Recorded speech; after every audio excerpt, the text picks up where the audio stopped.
Voy a tomar como punto de partida una historia profesional, personal, porque creo que me va a permitir tocar varios de los temas los que hablaremos durante este seminario.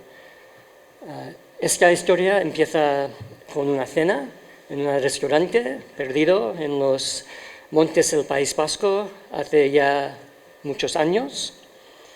Este es un foto real del sitio, de hecho, de la cocina donde estuvimos.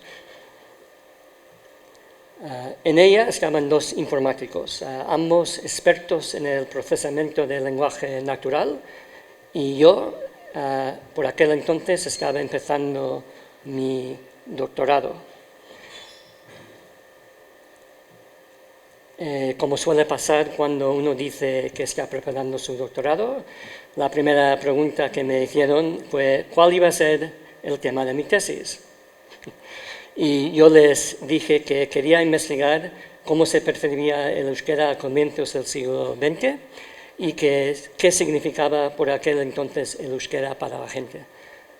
Su reacción, como también suele ser habitual, fue decir, oh, qué bien, qué interesante. ¿Y cómo vas a abordar el tema? Y yo les respondí, voy a buscar material que esté escrito en euskera o que habla sobre el euskera. Y la siguiente pregunta fue, ¿y dónde vas a buscar ese material? Y les expliqué que tenía pensado buscar en archivos, en bibliotecas, en hemerotecas, y al final estos fueron los que de una u otra manera, presencialmente o bien online, consulté. Aunque no les dije esto entonces, porque no sabía entonces que iba a ser estos. Pues volviendo a la cena, también me he preguntado cuáles serían las fuentes que iba a consultar. Y en aquel momento les comenté que serían libros y panfletos, material de archivo y revistas y periódicos. Más adelante, el listado de fuentes a consultar llegó a comprender todo esto. Incluso, aunque inicialmente no lo esperaba, también encontré algunas grabaciones. Y entre todas estas fuentes, la prensa histórica fue lo que tuvo un mayor peso en mi investigación doctoral, algo que también les comenté en aquel entonces. Y por cierto, tal vez os ha sorprendido que la franja de tiempo sea desde el siglo I al siglo XX. Esto es así porque a menudo las fuentes consultadas se hacía referencia a su vez a tratados históricos, clásicos romanos, textos medievales, obras del siglo de oro y de la Ilustración, así que tuve que leer algo de estos también. Luego, si queréis, puedo poner también el audio, si tenéis interés, pero bueno, esto igual luego. Bueno, volviendo una vez más a aquella cena, después de explicar a Germán y Ed que el análisis de la prensa histórica tendría una especial importancia para mi tesis, me preguntaron qué tipo de prensa histórica iba a consultar, y lo que en aquel momento se limitó a este breve listado.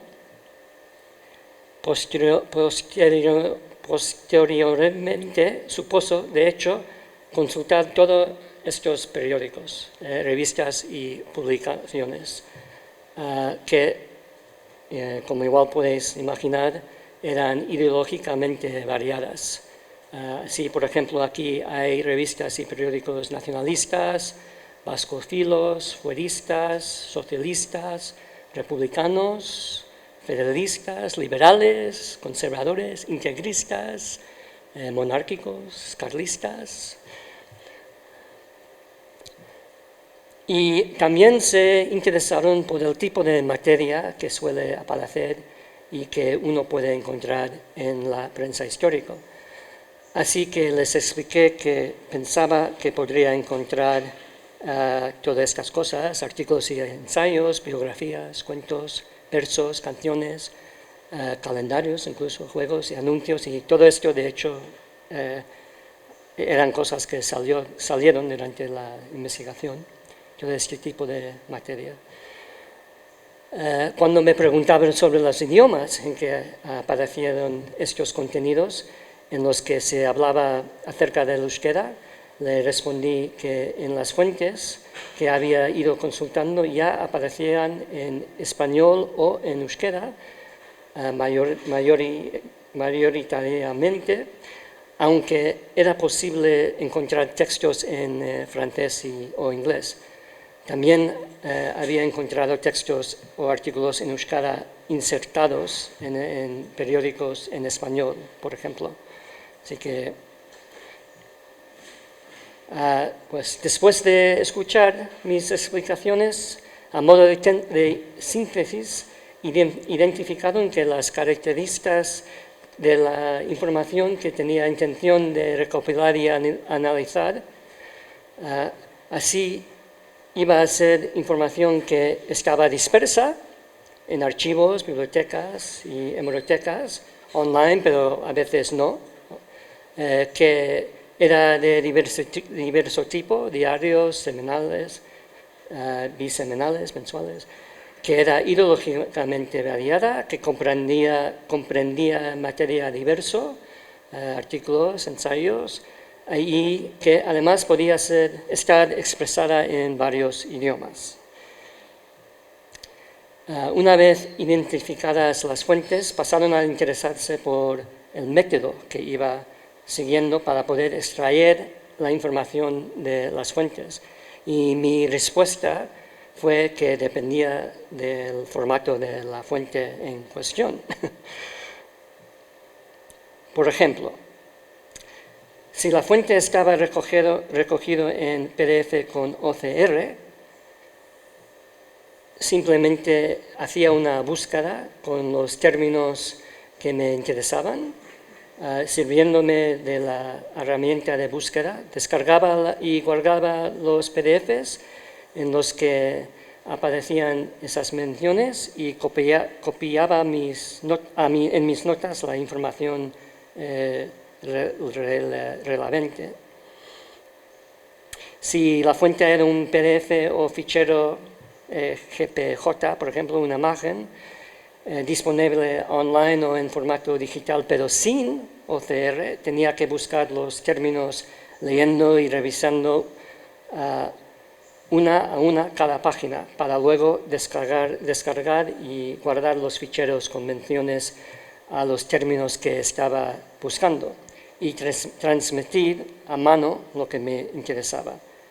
Si se trataba de una fuente impresa o... espera un segundo aquí.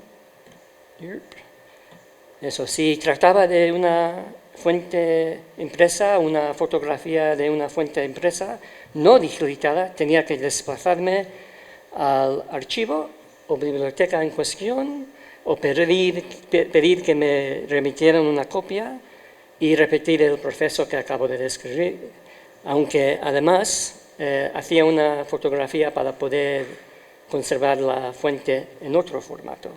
Y finalmente, si la fuente estaba microfilmada, que a veces pasaba, el proceso era similar al seguido con las fuentes impresas. Es decir, salvo en el primero de los supuestos, este proceso requería una revisión meticulosa, página a página, de varios términos de interés. Y una cuestión que salta a la vista también es que el primero de los formatos permite generar un corpus más o menos más fácilmente, mientras que para poder crearlo a partir de los otros tres tipos de fuentes es preciso aplicar algún tipo de software o algo para extraer la información. Bueno, y volviendo otra vez a la escena, les expliqué que después de extraer la información la solía organizar y para ello creaba una ficha para cada uno de los ítems encontrados. Este es un ejemplo de una de las fichas. Como podéis ver, suelo indicar la fecha del artículo, el título, el nombre del autor, el archivo o biblioteca en cuyos fondos localicé el artículo, la periodicidad de la publicación, la página o páginas en las que aparece el término y, si es posible, el enlace al original, digamos, o a lo que está digitalizado. Y después analizaba la temática de cada ítem, lo que me permitió ir identificando temas que se reiteraban, en cuyo contexto aparecen mencionados los términos de búsqueda a los que antes me he referido, y que a su vez era posible agrupar según bloques temáticos más amplios: estudios vascos, ideología y política, sociedad y cultura.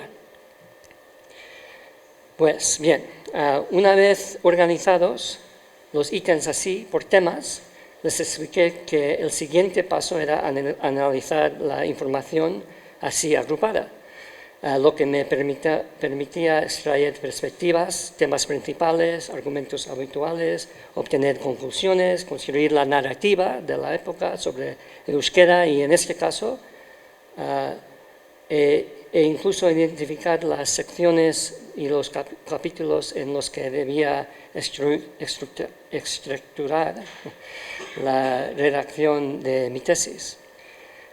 No lo sabía entonces, pero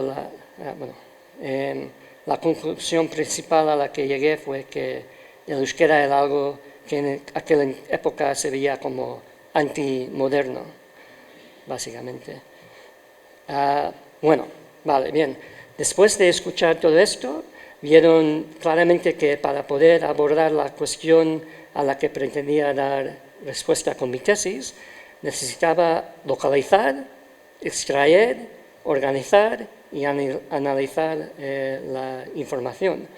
Y me dijeron que el PLN, o procesamiento del lenguaje natural, no solo podría hacer que mi investigación fuera más rápida y más sencilla, sino que además me podría proporcionar nuevas perspectivas sobre el tema analizado. Pues bien, aquella cena terminó con esta idea y la voluntad de intentar poner en práctica la PLN en el contexto de los trabajos de preparación de mi tesis doctoral.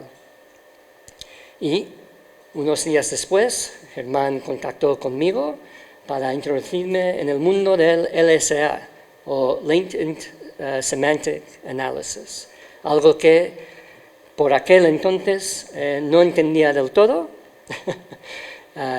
Todavía creo que no lo entiendo por todo, pero bueno.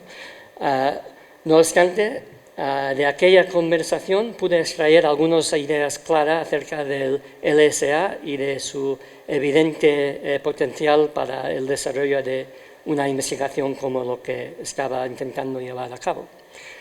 Ya entonces me quedó claro que el LSA es una técnica utilizada para descubrir relaciones entre términos y documentos en un corpus de texto, que utilizando LSA un historiador puede analizar un gran corpus de texto, como podría ser conformado por artículos de prensa histórica, y que esta técnica permita determinar al menos 3 aspectos clave: el significado objetivo percibido por los lectores al interpretar el texto, el significado objetivo otra vez, que el autor intentó transmitir con el texto, y los cambios de significado de una idea, de una palabra, dentro de un discurso a lo largo del tiempo.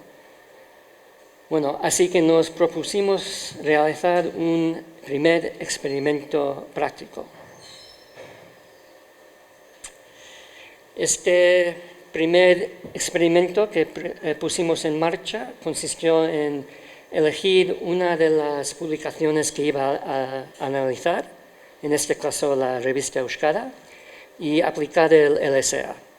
La elección de esta publicación obedeció a que se trataba de una revista que tan solo se publicó durante 6 años y cuyos ejemplares en su totalidad estaban digitalizados y con OCR aplicado, lo que permitía aplicar el LSA en condiciones óptimas. En esta imagen podéis ver, no sé si sale no sale el ratón. Bueno, vale. Podéis ver el resultado que obtuvimos al buscar de la palabra bandera. La verdad es que en este momento no recuerdo por qué decidimos elegir este término para hacer la prueba, pero bueno, como podéis ver, la búsqueda nos proporcionó el tomo en que aparecía cada artículo con la palabra bandera, las páginas en las que aparecían esos artículos, así como sus respectivos títulos. Pues bien, cuando comenté con mi director de tesis la posibilidad de aplicar LSA a mi investigación doctoral, me transmitió que era mejor que me centrara en la tesis y que dejara este tipo de experimentos para otra ocasión. Así que abandoné este experimento, seguí el consejo de mi director y terminé mi doctorado sin hacer nada de esto. Pero bueno, en este momento me gustaría llamar la atención sobre el hecho de que todo esto estaba sucediendo. Bueno, cuando terminé mi doctorado, todo esto estaba sucediendo un par de años antes que se lanzaron los primeros modelos de lenguaje grande. Es decir, que yo terminé el doctorado y un par de años más tarde salió ya los primeros modelos de lenguaje grande. Pues bien. Vale, bueno, pero unos meses después de terminar la defensa de mi tesis doctoral, Germán volvió a contactar conmigo para preguntarme si estaría interesado en participar en una preparación de una propuesta dentro del programa Horizon Europe, que terminó llamándose Delphi, Deep and Efficient Library Processing for Historical Inquiry. Este nombre lo hemos inventado porque teníamos el acrónimo ya hecho y teníamos que tener un título para el acrónimo, así que, pero bueno, y con la que planteaba crear un asistente de investigación para académicos que utilizan prensa histórica como fuente para su trabajo. En particular, se planteaba que esta herramienta procesará la ingente colección digital de prensa y publicaciones periódicas históricas que conservan Europeana y otras instituciones. Pues este asistente de investigación iba a realizar 3 funciones: recopilación de datos, análisis de los datos recopilados y visualización de la información obtenida sobre las relaciones existentes entre los datos. En particular, en el marco de la recopilación de datos, permitía detectar datos críticos para la investigación histórica, individuos, lugares, fechas, extraer su procedencia para facilitar su cita y contrastar su fiabilidad, así como encontrar estos contenidos otros contenidos relacionados con el objeto de la búsqueda.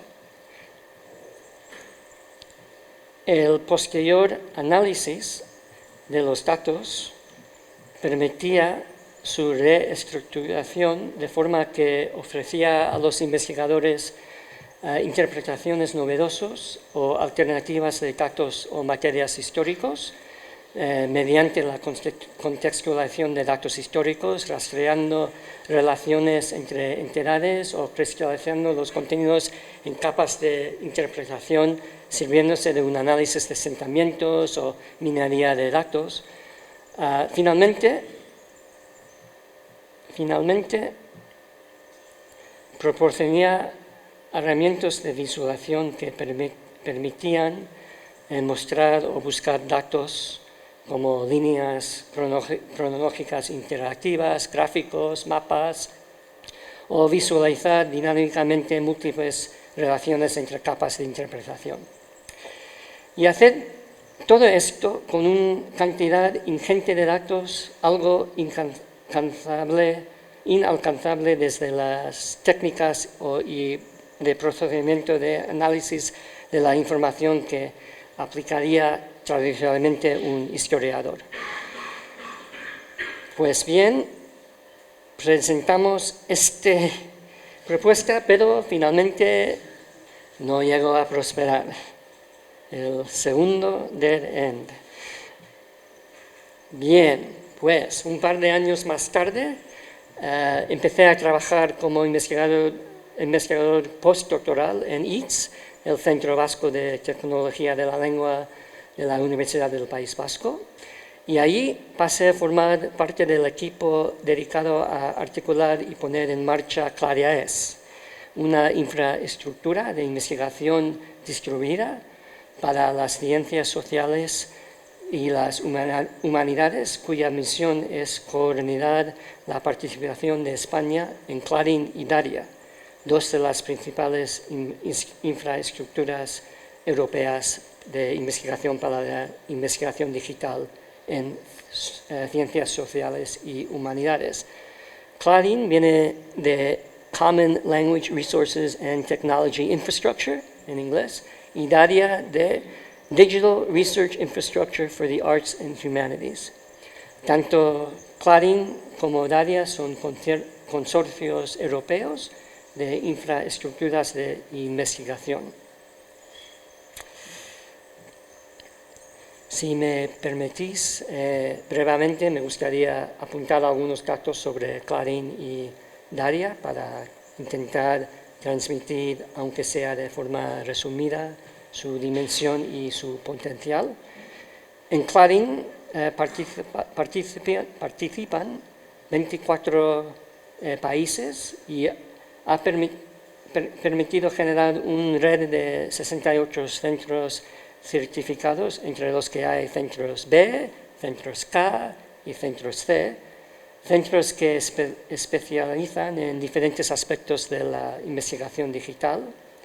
Además, cuenta con un observatorio virtual de lenguas, que es básicamente un repositorio de recursos lingüísticos, y un switchboard de recursos que proporciona herramientas para procesar datos.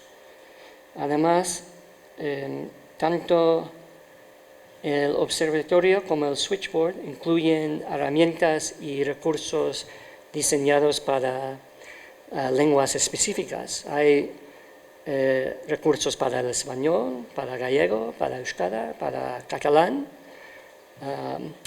Y ahora mismo ITS ha establecido el primer centro B español, pero hay más en camino en España.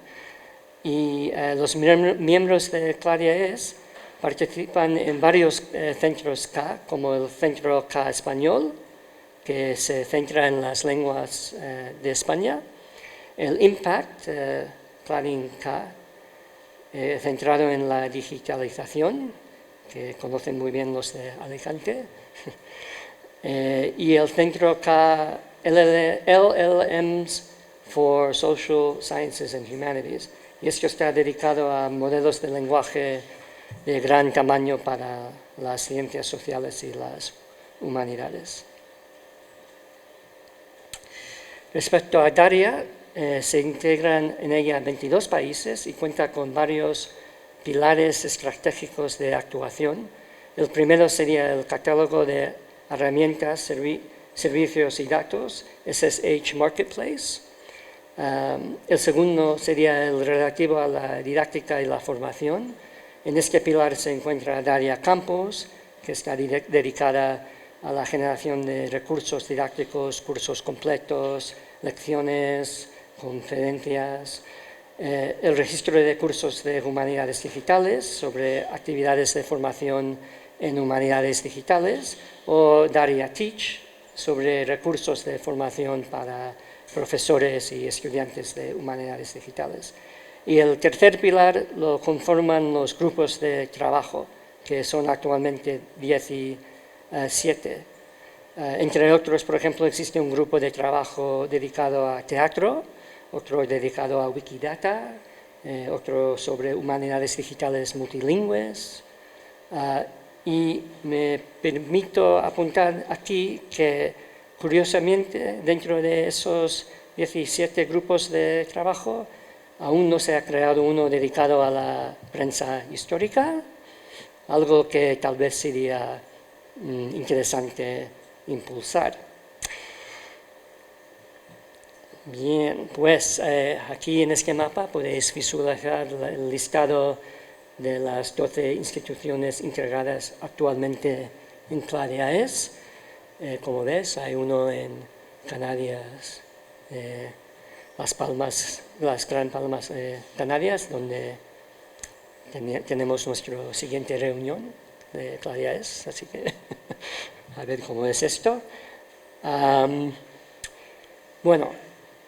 La creación de CLADEAES ha generado, desde mi punto de vista, una comunidad que se caracteriza por ser diversa, ya que en ella participan expertos de distintas disciplinas, y por ser activa. Asimismo, ha posibilitado nuestra participación en varios proyectos a nivel regional, nacional y europeo, y nos ha permitido organizar diversas iniciativas y actividades. En lo que va de año, por ejemplo, del orden en unos 20 eventos, básicamente. A su vez, CLADEAES nos está permitiendo superar algunas de las barreras que antes nos impedían desarrollar proyectos dentro del ámbito de las humanidades digitales. Por ejemplo, solo en el ámbito de la prensa histórica, CLADEAES se ha involucrado en las siguientes iniciativas. PressMint, que es un proyecto flagship de Cladding.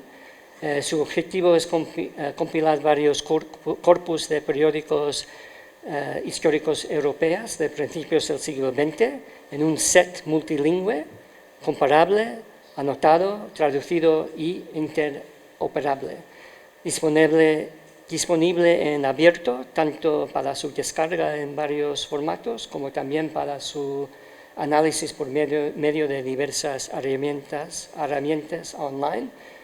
El proyecto contribuirá a diseminar proactivamente y fomentar el uso de esta colección de diferentes corpus. También hay Past Reader. Esto fue una nueva tarea del IBERLEF que se centró en la corrección de textos extraídos de documentos históricos digitalizados. Los participantes de esta tarea tenían que generar versiones limpias y correctas de textos extraídos vía OCR de la prensa histórica española. Y también podría citar el RAG para el periódico Euskadi, que estamos diseñando en X. He de decir que para el desarrollo de este proyecto estamos tomando como referencia la investigación que realicé para escribir un capítulo sobre el heroísmo en Euskadi, que está incluido en el libro de Héroes y Villanos de la Patria. Y, como no, la existencia de CLADEAES es la que ha hecho posible la organización de este seminario, con un programa de trabajo como el que se tratará en los próximos días. Llegados a este punto, me vais a permitir que recuerde brevemente los temas que trataremos a lo largo de los días de hoy y mañana. Así, hoy hablaremos sobre las infraestructuras y la digitalización de la prensa histórica, así como la extracción digital de información de los periódicos históricos.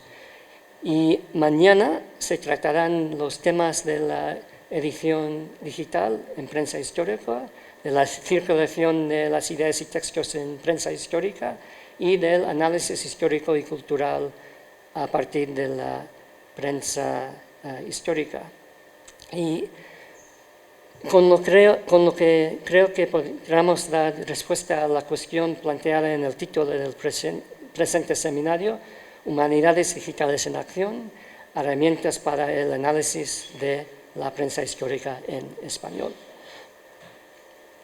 Y termino mi presentación con esta fotografía de hace un par de años.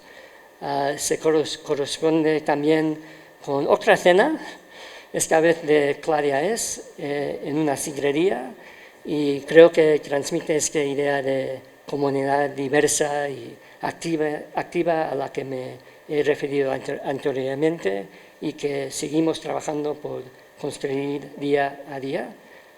Gracias a todos y todas por vuestra atención.